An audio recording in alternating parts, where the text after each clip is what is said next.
बिस्मिल्लाहिर्रहमानिर्रहीम। अस्सलाम वालेकुम। Welcome to jobs channel. Government job और प्राइवेट जॉब की अनाउंसमेंट और डिटेल्स जानने के लिए हमारे चैनल को सब्सक्राइब कीजिए और बेल आइकॉन को प्रेस कर दीजिए ताकि आने वाली जॉब्स की नोटिफिकेशन आपको मिलते रहें। आइए चलते हैं मोबाइल की स्क्रीन पर। Defence housing authority city Karachi की ये जॉब्स हैं। फर्स्ट जॉब है इलेक्ट्रिकल ट्रेनिंग की। सेकंड जॉब है मैकेनिकल ट्रेनिंग की। इलेक्ट्रिकल ट्रेनिंग के लिए रिक्वायर्ड क्वालिफ़िकेशन है associate diploma electrical or power. Mechanical training के लिए जो रिक्वायर्ड क्वालिफ़िकेशन है एसोसिएट डिप्लोमा मैकेनिकल। इन दोनों के लिए एज लिमिट 18 to 23 ईयर्स है।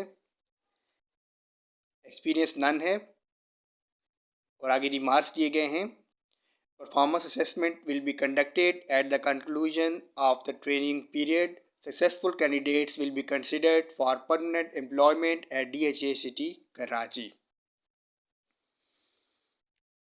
इन दोनों जॉब के लिए 1 साल की ट्रेनिंग दी जाएगी आपको। सक्सेसफुल कैंडिडेट्स को परमानेंट एम्प्लॉयमेंट दी जाएगी DHA सिटी कराची में।